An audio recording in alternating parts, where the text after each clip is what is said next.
Hey, everybody, I'm Captain Tommy Scoville, and you are on the lifeboat. People, here we are. I bet you thought it might not happen.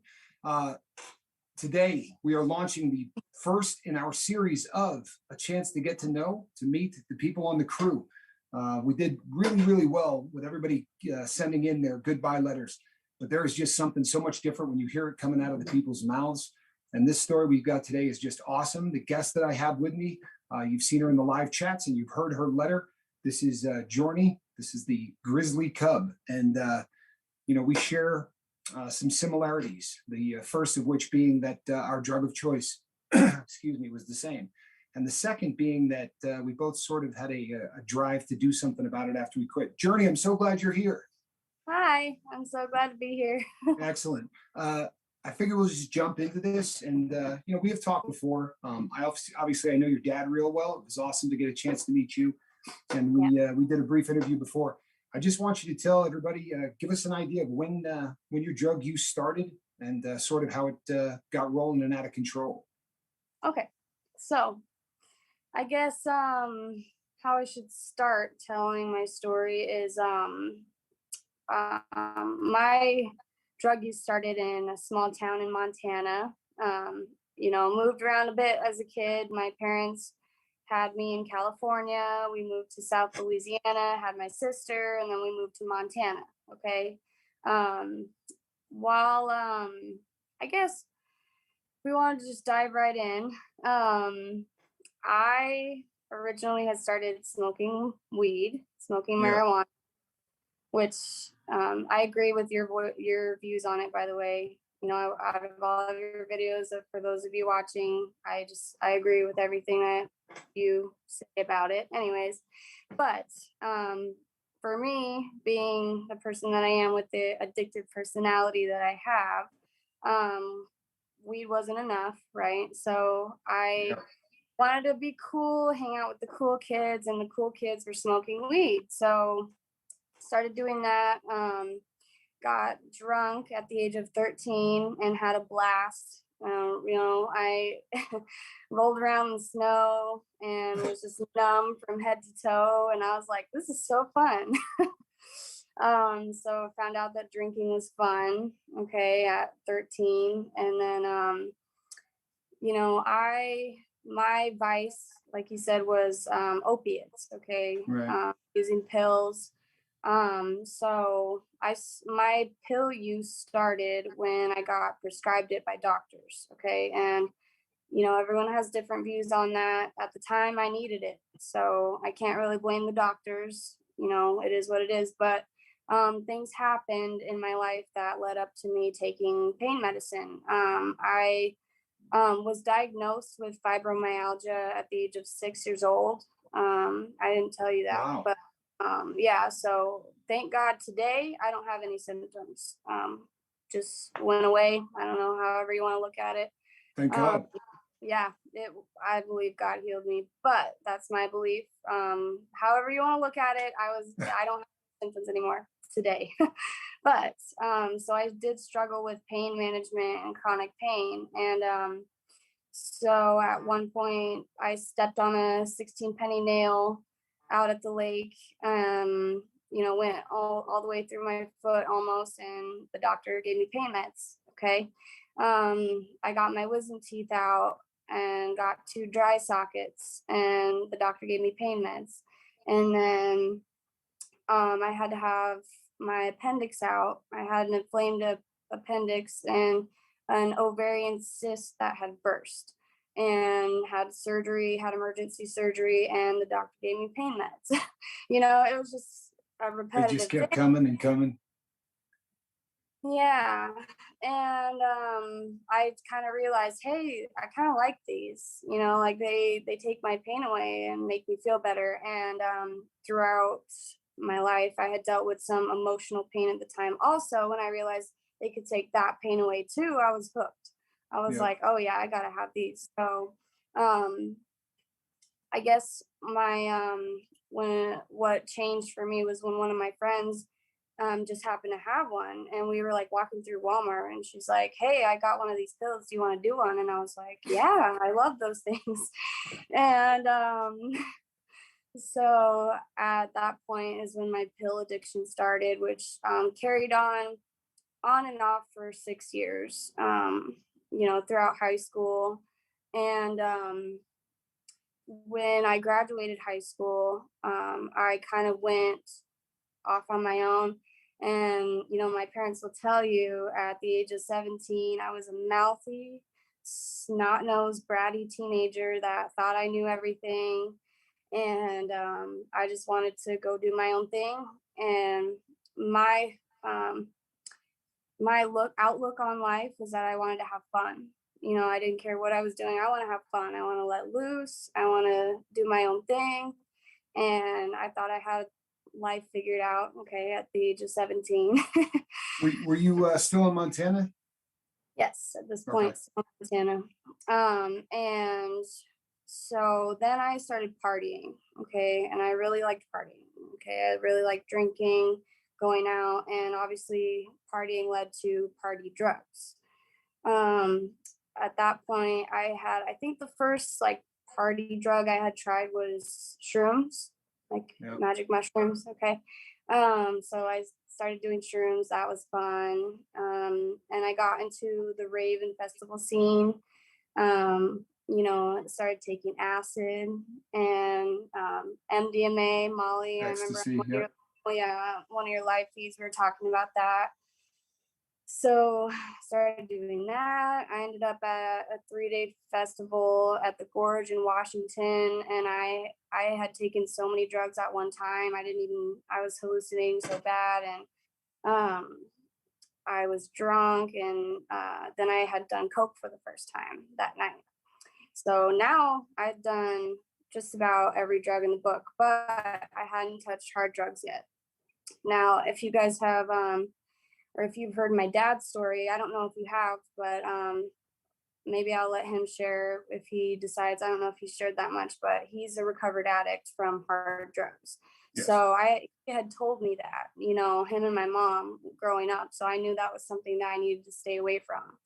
Party drugs were okay, but I knew I should stay away from the hard drugs, right? So,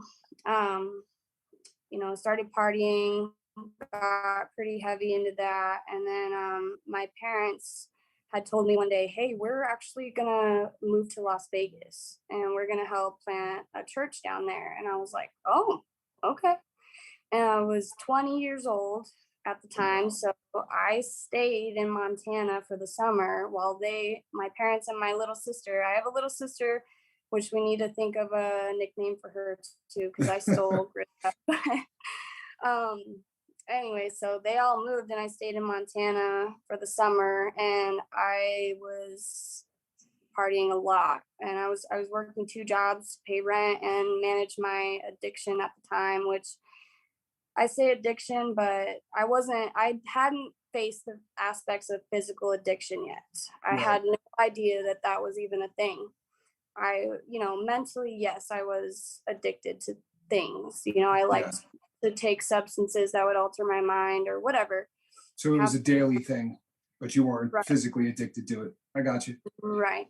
So that whole summer, I kind of went on a coke binge, and I ended up doing a lot of coke, still smoking weed and drinking a lot and whatever. So throughout the time, I don't know, I don't want to get too far into this story because it would be really long, but throughout the time, I had tried heroin through a couple friends here and there. And my ex boyfriend at the time was using meth and heroin. So I kind of saw that from the other side of addiction. Like I watched him use hard drugs and he was shooting up meth and heroin in front of me every day. And I had done it, I had smoked it, but I had tried it a little bit, but I had never got addicted to it. So watching him go through that and what it did to his life, and knowing the fact of my parents going through it, you would think that that would be enough for me to want to stay away from it. But You would think. no. So yeah, I had tried it. To me, it was just another drug. It wasn't anything special. I was like, it's all right. So done quite a few things at this point. I was pretty down and depressed at this point. I also was struggling mental health wise, and that's something that I do want to talk about today also, is like the mental health aspect of things, because that's where I work now. I'll get into that. But I was pretty depressed, and just didn't really know what I wanted to do, and who I wanted to be. And so my idea was I was going to move to Vegas with my parents and have a fresh start. Now, I grew up in the church, and I was doing really well, but I decided, I actually joined, I was the drummer on the worship team for a little while. Um, and I decided at one point that smoking weed was more fun than church. And that's kind of what led me off to partying and everything at that point. Sure. But when my parents told me they were moving to Vegas, I'm like, all right. So, stayed for the summer, like I said, moved to Vegas. Now, I moved to Vegas 2 days before my 21st birthday on purpose. Yeah, I did. Yeah, sure. I'm like, I'm going to wait until the day before I turn 21 and I'm going to like pack up and move. So that's what I did. Of course, we went out. My mom actually took me out for my 21st birthday. It was fun. We went to a club on the strip, and we had fun. Now I started partying a lot more because now I'm And 21. you're in the party capital of the United States of America. You're not in Montana anymore, right? Yeah. I Yeah. kind of had a wake up call because, small town in Montana is nothing compared to Vegas. Different people, different party, different Different scene. culture, sure. Yeah. Now it's all there. Anything you want, 24 hours a day. Vegas is definitely a drug town. Yeah. So I moved there, and I actually got a job so I was in the serving industry, in the restaurant industry as a server, or an expo, which is the person that runs the food line. I got a job there, and I was cleaning the tables one night, and the boss's son came up to me and was talking to me, and like you could tell, if someone who uses can tell someone's using. Yep. I know you say that all the time. So I kind of saw him, and I'm like, hey, and I to talk to him, and I'm like, hey, do you know where to get any pills? And he's like, no. He's like, I don't really mess around with that stuff. And I was kind of surprised because he looked like the type. And he goes, no, I have something a lot stronger and it's cheaper. And I was like, oh, what? And he's like, it's heroin. And I was like, oh, okay, well, I've done that before. It's not a big deal. I was like, sure. So we take off and we went to the dealer. He introduced me to the dealer. And from then on, it was just all downhill. My addiction started with using literally like once a week to once every 2 days to every single day. And now I was so far into my addiction so fast that I didn't even realize it. And I had just started school for massage therapy. And so I was working full time. I was going to school pretty much part time, and also trying to manage my addiction. So At what point did you realize you were physically dependent on it?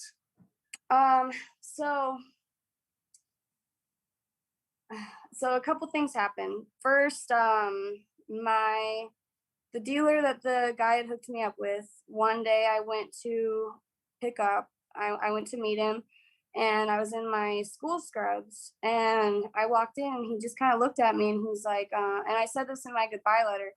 He told me he did not want to sell to me anymore. And I'm like, why? What do you mean? You're a dealer. He's Right.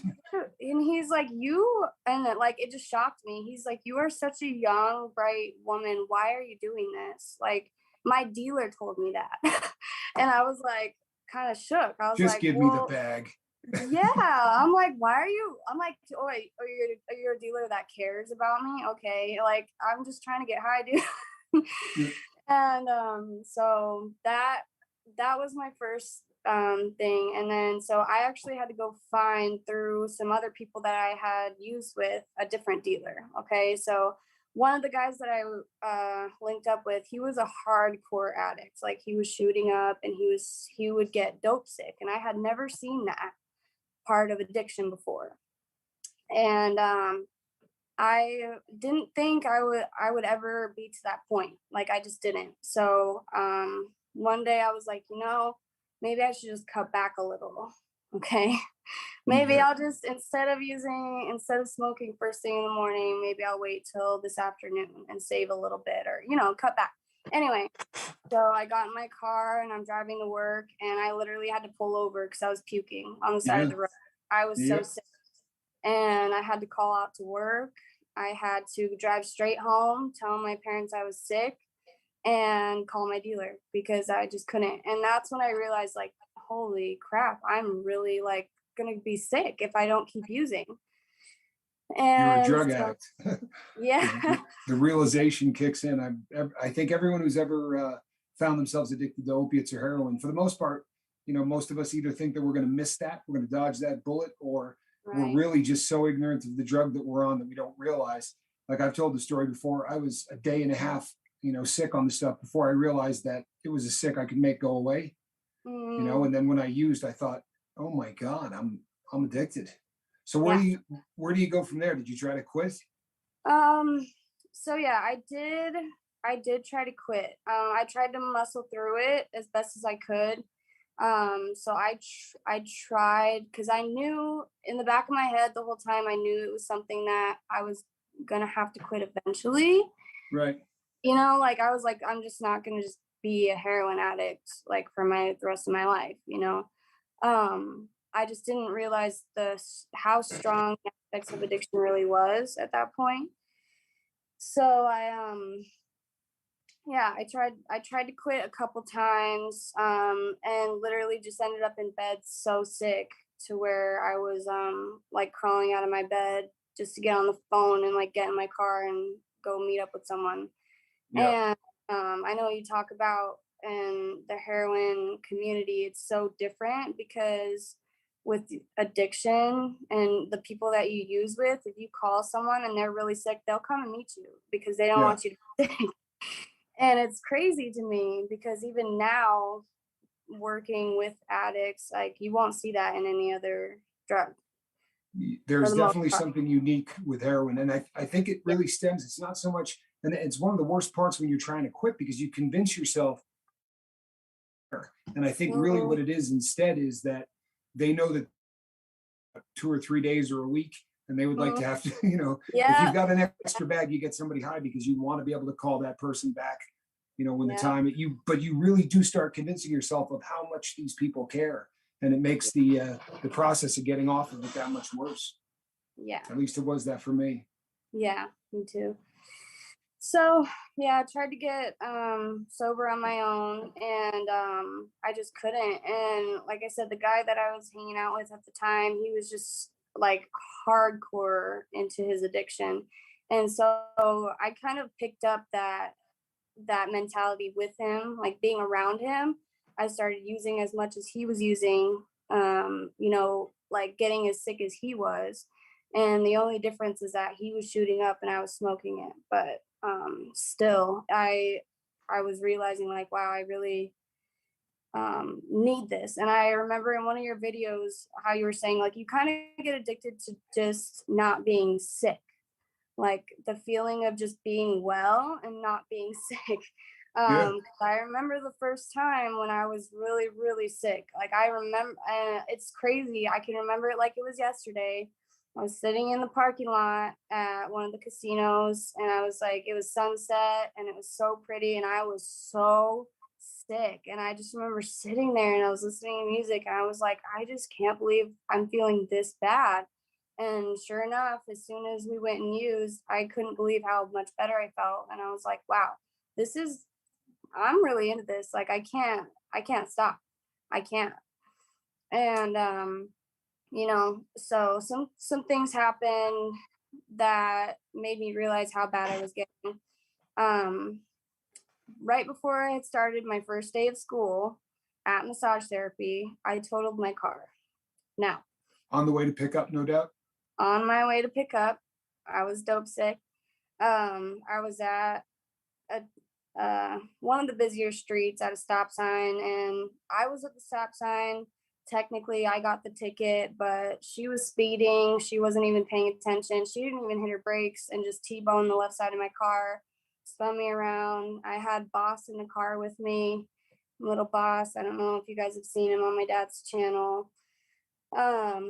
So yeah, that was intense. And right after the car accident, we're sitting there, and I was still sick. I still needed to go pick up. Yeah, And not going to the hospital, not doing anything. You nope. gotta get well. Yeah. And my dad's like, so what do you want to do? Do you want to go to urgent care? I said, well, can I just borrow your truck? I need to go meet a friend. And he's like, what? And I'm like, I don't know what I told him some lame excuse. Like, I'm like, yeah, I told my friend I would do something for him and I really need to go. And my dad being as awesome as he is and being so loving, he's like, okay, Journee, gave me his truck keys and off I was and felt fine. Went to the doctor and they gave me pain meds for my shoulder. My shoulder was jacked up. So now I had pain meds and I was getting heroin too. It was just, yeah. So that was, like I said, right before I started school. So then I started school. I'd be in the back of the class, like nodding out. And my teacher's like, are you okay? And I'm like, yeah, I'm working full time and Just doing really school. tired. I'm Really just tired. Yeah. I'd be at work putting in people's orders like at the screen like this and like, dang, dude, I'm at work and I'm like out of it. It's crazy. So that was getting pretty intense. And I guess I'd shared with you this. One of the only things that was really a turning point for me when I realized how bad everything was getting was because out in Vegas, if you've ever been to Vegas or if you know anyone who's used drugs in Vegas, it's crazy. It's intense. There's just the people out there, it's so bad. People getting killed left and right. It's a dangerous place to be. Yes, that's what I'm trying to say. And so me being a small white girl from Montana, I'm like, I don't know nothing. I'm just trying to, get my stuff and go home and whatever. And I ended up in a bad spot where a guy that I was with owed my dealer money, and I didn't know. And so it was hot. It was a hot day. I had kicked my shoes off. My phone was sitting on the center console and I had the money in my hand and I got in my dealer's car and I was like, whatever. And he's like, who's in that truck? I'm like, just a friend of mine. And he snatched the money out of my hand and said, get the F out of my car. And I was like, what? Like, this really happening? I was in shock. I'm like, is he really trying to like rob me or what's happening? And I just kind of stared at him and he said, get out of my car. And I'm like, no, like you're not going to take my money. Give me my drugs. Yeah. And of course I went crazy because I was dope sick and I'm a little scrappy. I know I'm small, but like I was ready to fight. I was like, you're not gonna take my money, And so I start arguing with him, and sure enough, he just takes off with me in the car. Oh, no Lord. shoes, no phone. He just drives. And I just sat there, and I'm like, this is real life. This is really happening. And I started yelling at him. I grabbed the steering wheel. He told me he was going to go bury me in the desert or something. And he's yelling at me. And I'm like, this is crazy. So I have to believe it was God protecting me, giving me the wisdom that I needed in that moment. I was able to reason with him and tell him, look, I don't owe you any money. Okay. I have never dealt with you wrongly or whatever. Have I? And he's like, no. I'm like, okay, then we don't have a problem. I said, if your problem's with him, whatever. Anyway, so he ended up taking me back and it, for more or less, yeah, that was like a traumatic experience. Sure, scared the hell out of you. Scared the crap out of me. I was shaking like a leaf, got in my car. He ended up leaving with my money and he told me he would bring back what he owed me. He ended up giving me about half, which at the time I didn't even care because I was sick. Sure. So yeah, but after that, that was a huge wake up call for me. I was like, I cannot be hanging out with these people, like this crowd. This is not the kind of environment that I'm supposed to be in. This is Yeah. not what I'm supposed to do. It's scary, like, you know. And like I said, I'll stand up to anybody at the end of the day, but I'm a small person. Like, what am I gonna do? Well, and you just start to realize that, we see stuff in movies and you just get desensitized to it. You know what I mean? It's Yeah, like these things are, and then when you're right in the middle of it, I've been in similar situations where yeah, you just start going, what am I doing? yeah, It spirals out of control really quickly. yeah, yeah. So, what was when did the boat hit the iceberg? Because no heroin addict quits because they want, there's always that moment where either the train leaves the track or the boat hits the iceberg or whatever the case may be. Yeah. So one day, I had the day off, and I had smoked in my room, and I'd smoked a little bit too much, like more than I knew that I was supposed to. And I was in the living room with my mom drinking coffee, and I was nodding out over my coffee cup. And we were just sitting there, and I was like, man, I gotta lay down. And so I laid down on the couch and fell asleep. And however long later, she woke me up with a little drug test in her hand. Yep. And so let me explain. At the time, I was living with my parents. They were letting me live there rent free while I was going to school. So that was the deal. They were helping me out so that I could go to school, Sure. save up money for my work, and start a life. So yeah, she just, woke me up with the drug test, and she's like, so you can either tell me what's going on, or you can take this and it'll tell me. And I'm like, okay. And I just kind of froze, and I'm like, well, I don't have to pee right now. And she's like, okay.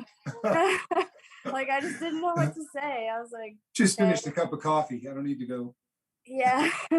So I went out and I smoked a cigarette. I don't smoke anymore at the time. I went out and smoked a cigarette, and my mind's just racing. I'm like, how can I get out of this? What can I say? What can I do?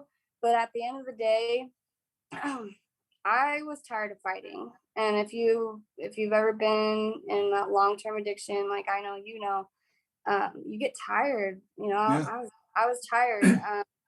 And through it all, what really got me was that I became someone that I did not recognize, like someone Yeah. I did not want to be. And even to the point where my dealer's like, you shouldn't be doing this.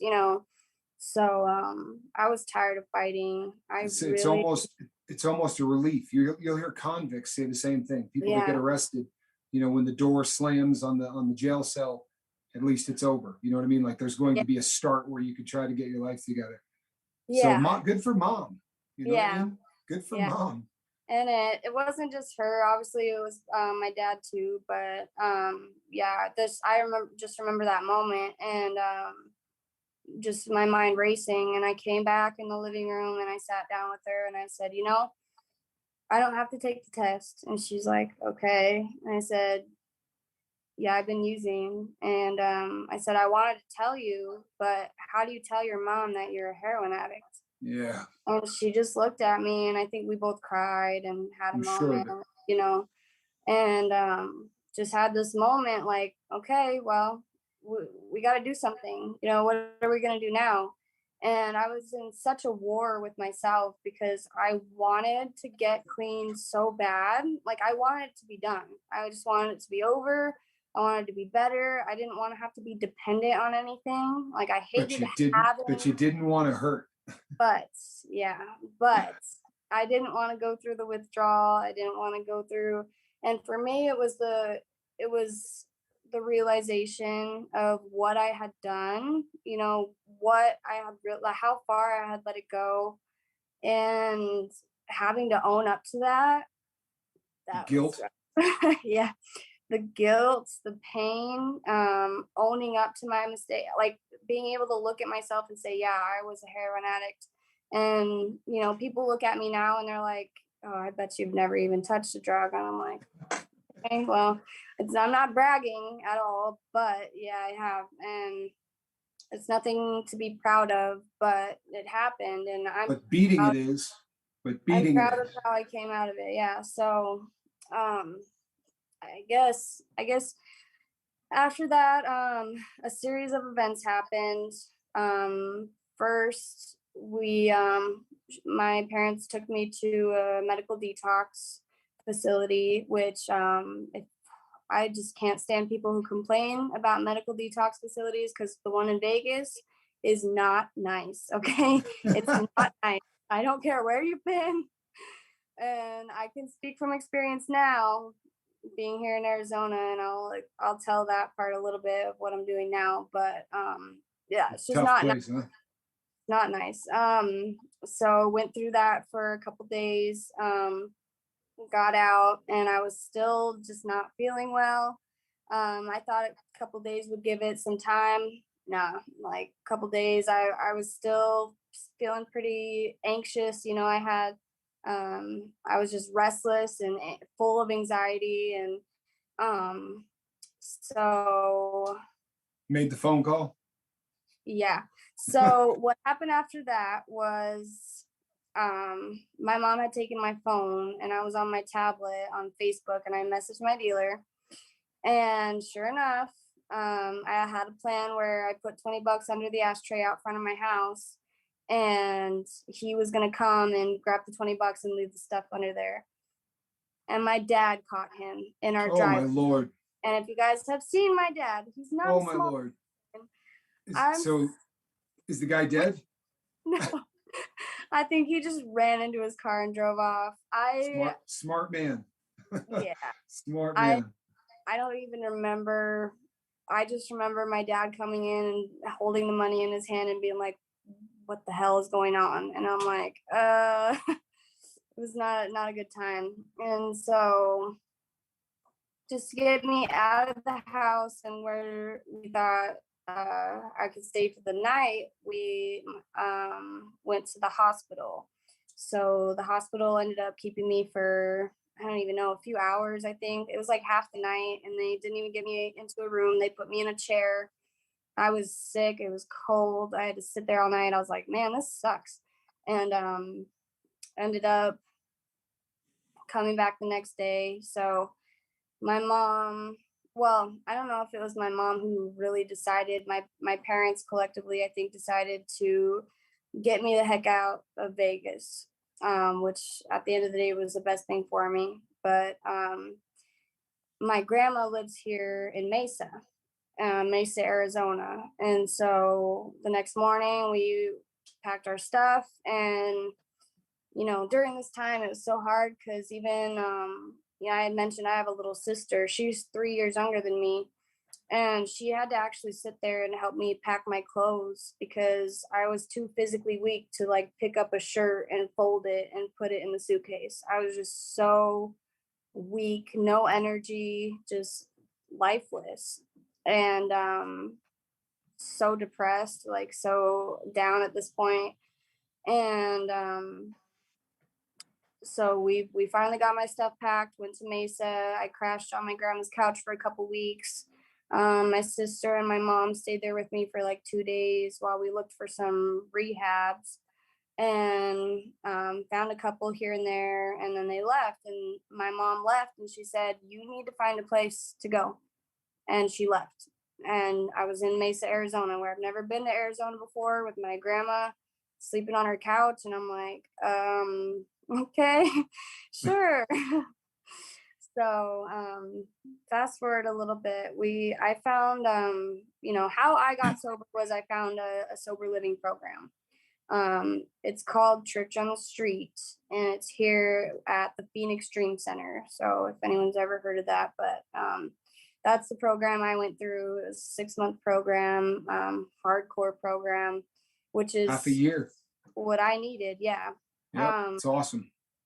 So I graduated the first 6 months. I made it by the grace of God. And my mom, let me mind you, I came and toured the place at first, and I just laugh at this because I came in my little booty shorts, and a spaghetti string tank top, chain smoking cigarettes out front. And this is a Christian program, you know, and I walk in and we did the tour, and I called my mom outside, and I'm like, there's no way in hell I'm coming here. No way. And she said, you're going. Oh, you're going. Her and my dad, they both said, you're going and you're going to graduate or you're not coming home. I Good was for like, them. okay. Guess sounds great. Right. I could do this. So, yeah. And I'm not gonna lie, you know, for anyone who's still in recovery, it was hard every single day. Sure. Every single day, I wanted to quit. I wanted to leave. I was crying. I was, you know, crying myself to sleep. I took bottles of melatonin, and I know we talked about melatonin and you build a tolerance to it, whatever. Yep. I was doing everything I could to try to just make it through the day. And one thing that my mom told me that I still remember today is like, even if you can't get through the day, get through the next hour, you know, get through the next minute. Sure. You know, Yeah, you know what? And people that have beat opiates, I've had this discussion with so many survivors of opiate addiction. There are days where it's just get me through the next 10 minutes, that I don't either go over the fence or, you know, to kick open the front door, where you're just literally going insane because there's just a voice, and it may not even be audible, but there's just a voice in your mind that won't shut up. It just continues to scream for you to feed it. It's terrifying. Yeah. But you made the first 6 months. They didn't boot you out. Didn't. Yeah, my first 6 months here were insane because I did at the time, you know, I know you've shared your beliefs, but I rededicated my life to God. That was, for me, that was what changed everything. But I within the first 30 days, I got in trouble. I was hiding my cell phone. They take your cell phone for 6 months, and I was hiding mine, and they caught me, and so I got in trouble. And then that was within the first 2 weeks. Within 30 days, they had asked me to be on the security team, and I just laughed at them, and I'm like, what? Like, I was just getting in trouble, and now you want me to be on security? And I had a huge authority problem at the time, you know, huge. Sure. I don't know about this, but okay. So I joined security, and I loved it. And That's probably why they put you there, is because you had a huge authority problem. They knew what they were doing. Right.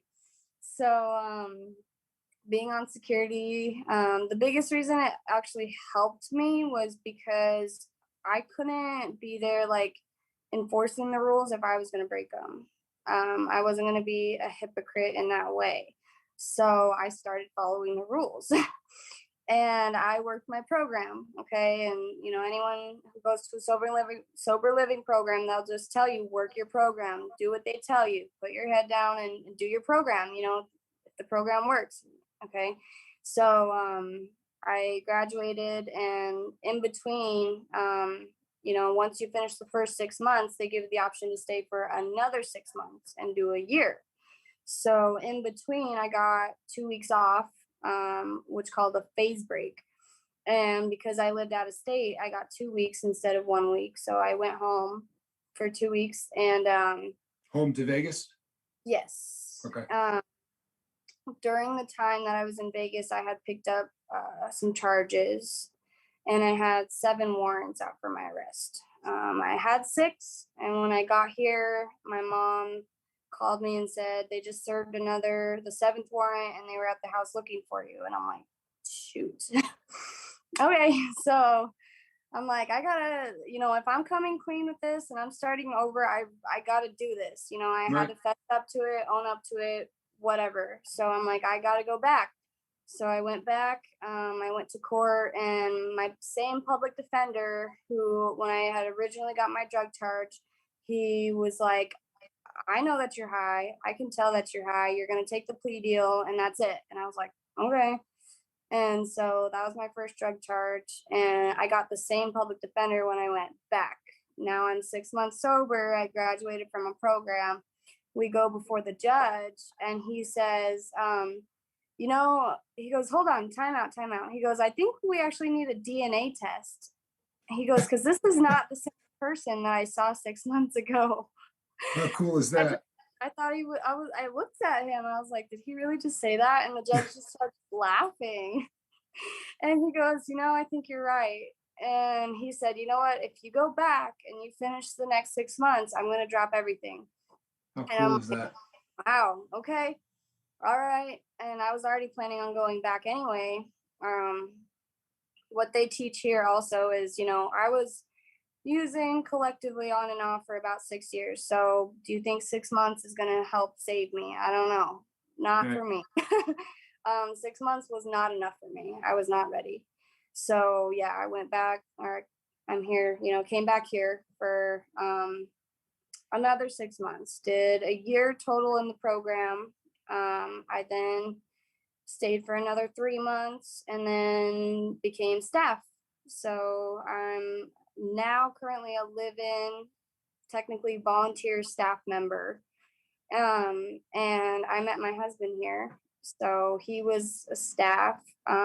He's a pastor. And after I became staff, obviously, because you can't like date people who are in the Right. program against the rules.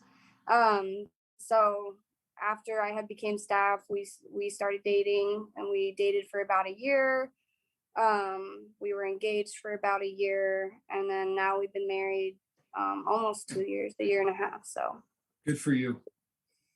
So um, I guess that kind of that sums up a lot of what happened. And then so I've shared this with you, but after some time in the program, you're allowed to start working. So my first job was I worked at a tanning salon, and that was kind of like a test job for me, okay? Because I had never held a job sober. I hadn't. Usually after work, I'd be reaching for ice cold beer, or go smoke some weed or something to relieve my stress after the day. And so I'm like, I got to try to hold the job sober and see if I can even do that. And so I did, and it went well. So I started working for a company that is short-term crisis, which is it's a 23-hour crisis facility. They do drug and alcohol detox and psychiatric services, also mental health. So I got certified as a behavioral health technician, a Awesome. BHT. And I worked at that facility on the floor, face to face with the patients for about 2 years. Watching people detox off of opiates Yes. day in, day out. Wow. Wow. So where what you're seeing is my front door. I currently live still at the Phoenix Dream Center. My husband and I have our own room, and we're looking to move out, soon, just to have our own place and still stay connected and still volunteer here, and be staff members basically still. And I recently got a different job where it's kind of like a promotion. So I'm a coordinator, liaison. It's all fancy. I basically coordinate care for the patients and do their discharge plans. So I still work face to face with them, just not on the floor, because I kind of got burnt out doing that. I'm Well, not and gonna. seeing them on the way out is a little different than seeing them on the way in. Intake and discharge are two really different things for an opiate addict. Yeah. So yeah, I love the place that I work at now. It's been amazing. Still intense, I'm not gonna lie. On Saturday, I think I was on the live with you guys late, and I was like, yeah, it was a crazy day at work. So long story short, we had to physically restrain this guy. He ended up choking himself with his hospital gown, and then he started puking, and then he started seizing. We had to call 911, and then we had another girl who had a meltdown. The fire alarm went off, and a fire alarm going off in a psych facility is like the worst thing that could happen. But anyways, Absolutely. she went off. She ended up grabbing my shirt, pulling me to the ground. She peed on my shoe. Oh, Lord. So I had to come home with pee in my shoes, and my shirt was all ripped. And I'm like, okay. But anyways, I love what I do, and I love getting to talk to people. I spent 2 hours close probably talking to this kid because I discharged him. He was waiting for his mom to come pick him up, and I said, what are you using? And he goes, Percocets. I'm like, oh, okay. And so now we get outside and I'm like, so by Percocets, you mean fentanyl, right? And he's like, yeah. I'm like, yeah, okay. And so I shared with him my story, and this dude just broke down. He was crying. You could tell he really just needed the help. And I sat with him and I talked to him, and I don't know, the ones like that, I pray for them and I try to encourage them. And I told them, look, you have to fight with everything you have. You have to want this. You have to And put as much effort into trying to get clean as you did trying to get dope. And the yeah, problem is, I think with so many people, I mean, the things that we did, I robbed banks, but when it came time to get sober, I thought, well, I'll just half-ass my way through this. And it's just not something that could be done. You really have to give it, as much effort as you did destroying your life. You have to put that much effort in. But they yeah, must, there must be a moment when these people realize that you're one of them. I mean, for lack yeah, of a better way to put it, you know what I mean? Because I remember when I've been through every treatment you could be through. I mean, there isn't a type of treatment I haven't done at some point, in my life. right, But my thing was always, as soon as I realized that the person that was talking to me had never done heroin, I shut down. I mm, honestly couldn't. There was just no ability for me to connect because I thought, you're going to sit here and tell me, how to fight that craving when you don't know what that craving is. I mean, you read yeah, about it in a book. So I think I don't know, Journey. There's nothing in the world that I think is better than when somebody that can get out of the life does what you've done. I mean, for real, that's hero stuff, because the connection that you're going to have with the people, there's no way to learn that in a book. I wish there were, because we could, right, the world would be a better place. But the reason that the lifeboat is the way it is because we've all been in the same boat. The reason that your story is going to touch so many people here is because they've all been there. But mhm, it's amazing that in rehab, so oftentimes somebody goes and gets some initials after their names, and then they put them in a room full of people who are drug addicts, who are just, not only are they not listening, they're hating them. I would yeah, imagine you don't have to deal with that nearly as much because of the fact, that you've been there. yeah. I mean, when I was on the floor with the patients, the main thing I would get sometimes is like, "Are you even old enough to work here?" And I'm like, "Dude, yeah." 'Cause I Well, you look so still kind of look young. like you might not be old enough to work there, Journey. I I mean, know. And let's be then honest. I know. And then the next response is, yeah, you've never done drugs, I could tell. And I'm like, okay.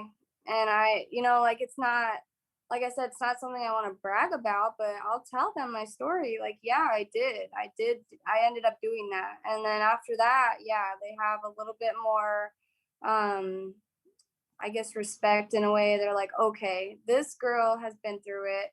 She knows what I'm dealing with right now, and so yeah, I can try to level with them in a way, like in the best way that I can, to let them know that it is possible to recover.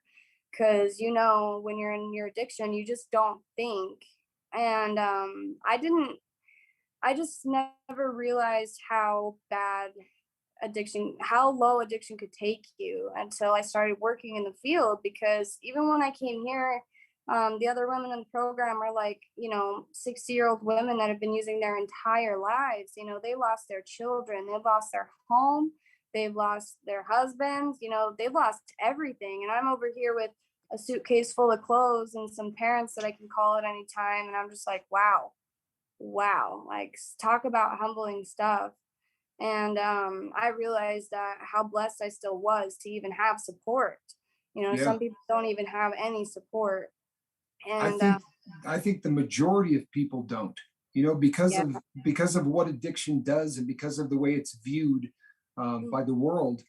It's one of the only things that out there that your family will turn your back on you, not yours, but yeah, families will turn their back on addicts in a heartbeat. You know what I mean? yeah, It's not like anything else. There is just such a stigma concerning addiction, and how there's, granted, you make a decision. It's like you said, you had to own it, and you had to own all of the mistakes and the thing that you did. But even when you make that decision, there's an element of victim in there, no matter how anybody looks at it. Mm, And if you do have a family that supports you, the odds of you getting better are so much greater. I mean, the yeah. statistics prove it. There's so many studies. It's one of the reasons why here, we try to encourage people to choose your own family, because if your family turns your back on you, you got to have a family to support you. And boy, Yeah. you've been a great addition to this boat journey, Thank because of you. what you've been through. And aside from what you've been through, which obviously puts us all in the same boat, you have a lifetime of experience crammed into a few years working with these people. I mean, Yeah. there's nothing better than hands on. It's Yeah. astounding that you're there doing this day in, day out. And that's hero stuff to me. It really is. Thank you. Yeah. Yeah. It's rewarding in so many ways. It's also extremely difficult in so many ways. Um, being connected with you guys on the lifeboat has helped me actually keep a steady mindset to, believe it or not. Awesome. At the end of the day, I'm like, it's helped me have a little reminder of what I'm doing, why I'm doing it. So I do appreciate that a lot. But Oh no, we're so happy to have you. We're blessed. yeah, Do you find that a lot of people in your line of work need to then go and have some counseling on the side because of how much you see? Because you said you were going to uh, touch briefly on the mental health aspects of this. yeah. So um, the side of the field that I had never worked with before was psychiatric stuff, and I had never really. When I started the job at the company I first was working for, I was expecting to deal with detox, and I'm like, well, I can do that all day. I've been through detox. I've seen people detox. That's nothing. Psychiatric facility wise, it was a whole new world. So what I deal with now is we have patients that get what's called an SMI diagnosis. It's severely mentally ill. Yeah. So I'm the one that now I coordinate with their clinics who case manage them. They get assigned to a case manager to help them take their meds and go to their appointments, see their psych doctor, so they can function in society. Um, it wasn't until I had a girl next to me that was like, "Oh, hi, your hair's so pretty. Oh, wow." And then, "Oh, you effing blah, blah, blah," and Right. starts to hit me like in the next second. I'm like, "Whoa, this is crazy." So, and we don't like to use the C word and call them crazy, but this is crazy. I'm like, Yeah. nuts. But anyways, yeah, the mental health affects addiction and addiction affects mental health, so it comes hand in hand. From what I've seen, we have patients who are in psychosis because they've been on meth for days Sure. because they haven't been taking their meds, but they're self-medicating because they're either their meds aren't working, they forget to take their meds, and then once they're on meth, they don't want to take their meds. Right. So we just see so many, a lot of the homeless population mostly, who have these psych diagnoses like bipolar, schizophrenia, schizoaffective, um, even depression and anxiety, and then also they're using, and it just makes it 1,000 times worse. And so that's another thing that I had struggled with, and I struggled with my own mental health because when I was, growing up, I did struggle with depression, and that I believe played a part in my addiction. Now, No granted, question. like I always hear you talk about, yeah, I have an addictive personality. Almost anything I use that alters my mind, I get addicted to it. Yep. So I can't do anything like that, but the depression and anxiety, like I never thought I had anxiety, but I guess I do, but I don't, it's not bad enough to where I have to take medication, but some people do, and that's fine. You have to do what you have to do. But yeah, I just wanted to bring that up, that It's if it's been my experience with a lot of people that once they do get sober, if you spend 20 years drugging yourself and you come out of that, as we've talked about on some of the other videos, there's all these emotions that you didn't mess with for so long. You know what I mean? It's like, oh, I got sad, I got high. I was too happy, I got high. I was feeling guilty, I got high. And then when it Yeah. all comes at once, you end up with anxiety. You end up with all of these things that you didn't have before, because now you're thrown into this brave new world where your emotions actually have to work, right, for the first Mm-hmm. time ever. And you're 46 and you've never really dealt with any of this stuff. And that was a reality for me. And I had to go into to counseling for it, and Mm-hmm. really struggled with depression. It was something that and I'm like, very much like you were saying, when they came into the room, and I was sober, I'd been off heroin for a long time, but when they came in and said, well, there's some medication that we can, give you for this. And I swear to you, my first thought was, I wonder how many of these I got to eat to get high. Oh, Like yeah. that's just where my brain. So I said to them, there's got to be a different option, because if you give me a pill, I'm going to eat 15 of them to see what it does. That's just kind of, it's, you know what I mean? It's built in. It's Yeah. who I am, and it's something that I Yeah. have to guard against Yeah. constantly. But yeah, there are so many people on drugs who self-medicate, Mm-hmm. that have mental illness. I've met so many people in my life, heroin addicts, that use heroin as a way to cope with whatever is really wrong with them. And they Yeah. seem so normal, like every other user, like every other junkie. And then when you see them dope sick, it's not just dope sick. All of a sudden, the things that they're saying, these bizarre, they're worried about aliens, and they're worried about all of these things. Then you're like, oh my goodness, this is a person that's using this for a lot more than just to get high. Yeah. But yeah, you're dealing with it every day. Yeah. It's good stuff, though. Yeah. Really, really good stuff.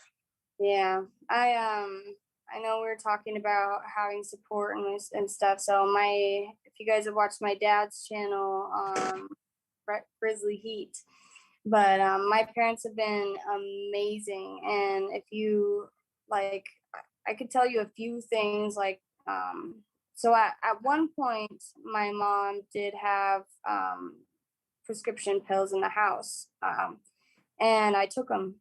Like, I just took all of them, and I kept taking them. And I remember at one point, so throughout my addiction, I would notice that she would take her purse out of the room. She wouldn't leave it there because she knew I would take her pills. Yeah. And I remember at one point after I got sober, because we just pay attention to everything. And like you said, you can't even get prescribed anything like that because you're just going to take it just to see. Yep. And I was sitting in the room and I was just watching her, and she put her purse down and she walked out of the room, and I just was watching her, and I was like, wow, like she trusts me. She trusts me enough to leave her purse in the room now. How great is that? I was like, wow. And the thought didn't even cross my mind to take them, because at that point I was so filled with joy that she trusted me, that I was like, wow, okay. That's your brain using the reward chemicals the way it's actually supposed to, right? Yeah. You do the right thing and your brain floods you with that little feeling of, oh, wow, I did the right thing. And it's actually joy for the reasons that you're supposed to get joy. And hold that thought for 1 second. If one of my mods can put up a link to Rhett's site, please do that for me, mod. If we could put up a link to the Grizzly Heat site. And I'll tell you why, because people, any of the sites out there that are just positive, if I can tell you about a site and I don't have to worry about language, and I don't have to worry about them doing anything negative or saying anything that's going to be counter to what we're all trying to do, you want to go and check out a channel that's just filled with love, positive energy, and everything else. If I could get a mod to put a link up there for me, please, to my brother Rhett's site, that would really that would make me happy. It would have to be one of the mods, but put a link up there, please, and go over and check out that site. You will not be upset that you did. He's just one of the most positive people, and a guy that there's never a period of time within any 2-day stretch that he doesn't check in and just say, hey, is there anything I can do for you? I can pray for you. He's just, you're blessed to have the dad that you have, and he's definitely blessed to have the daughter that he has had. I can't thank you enough for coming on here. This isn't easy. You know what I mean? You might make it look easy, but it's not. To come up here, for real, you just really were very composed, but it is not an easy thing to tell the world, the parts of your past that aren't pleasant. And right. Honestly, I've done it now so often, it really doesn't get easier. You know what I mean? You get better at the polish, but that opening up and doing that's that is for you. I absolutely chose so well to have you be the first guest that we had on here for this segment, because your story is just powerful. I know it's going to touch so many lives. I can't thank you enough, Cub. I cannot. It's just it's such an honor to have you on here. And if you want to give a shout out or say anything else before we turn this back over to our studio, believe it or not, people, the Lifeboat's got a studio. But is there anything you want to say? So if you guys go to my dad's channel, you'll see me eat some hot stuff also. Oh boy. He did have me on Tuesday, and I tried a couple sauces with him that were fun. And then Nice.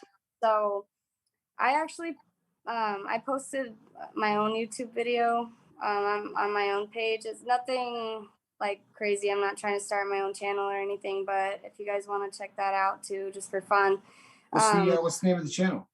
So it's Journee Grizz Cub. Journee Grizz Cub. Yeah. If I got a mod that could put that up too, that would really be awesome. Let's get that up there as well. So on a more serious note, the reason I posted that, I actually sang a song in tribute. So I play guitar and I sing. I did that in tribute to, we had some friends pass away, and a few of them were overdoses and a couple of them were suicides. Oh. And so I sang a song in tribute to them. You know. You went to a funeral last weekend, correct? I did, yeah. So we had a friend pass away from an overdose. It was fentanyl, and it was rough. You know, the girl that was the apartment that he was at, she had called my husband and I. We went over there. We had to watch them take his body away. It was rough, to say the least, and went to his funeral just this last Saturday. And so anyways, the way that I express myself is through music, and I used to write and stuff. I don't know, but anyways, I posted that as a tribute to quite a few friends that we've lost. So that's my little snippet. Please, people, please do go and check that out. And you know what? We're a family here. Let's go and check out everybody's channel. This is the beautiful thing about YouTube. No matter what anybody thinks, the audience is plenty big for everybody. There's none of that. You know what I mean? It's not one of those situations where if you recommend a really good site, you're going to lose someone in the process. If anything, it's going to really hammer home just how much we all care for one another. So please go and check out the Grizz Cubs tribute. Really, and maybe we can link to that too. If I was smart enough to figure that out, what I'll do is have Mark on that, so maybe we can get a link. Yeah, I'm bad at YouTube. I really am. I'm bad at it. But again, thank you so much. I can't begin to tell you how much this means to me and how much it's going to mean to the world. There's a lot of people that you're going to touch with this story. That's just awesome. All right. Yeah. And people, I am Tommy Scoville. Oh, go ahead. Oh, I'm sorry. I just really, really want to thank you too, just for everything that you do. You're amazing. Everyone on this boat is amazing. Just keep doing what you're doing. It's great. Thanks. I really appreciate that. Everybody, I am Tommy Scoville. This is the Lifeboat. Thanks so much for tuning in. And between now and the next video, make sure that you go out there and try to save somebody. All right. Have a great night.